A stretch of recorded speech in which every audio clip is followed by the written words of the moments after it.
ঘুম ভাঙা কোনো সকালে সূর্যটাকে দেখা, আর মোরা কোনো দুপুরে গুনগুনিয়ে গাওয়া অধরা সব পথিকের সবটাই ভালো লাগা।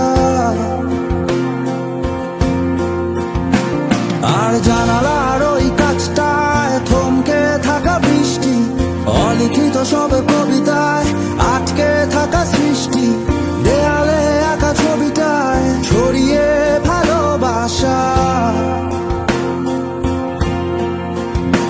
দেখো তোমার মেঘে মিশে আছে আমার অচেনা রোদ্দুর, তাই তোমার ঘুম ভাঙা কোনো সকালে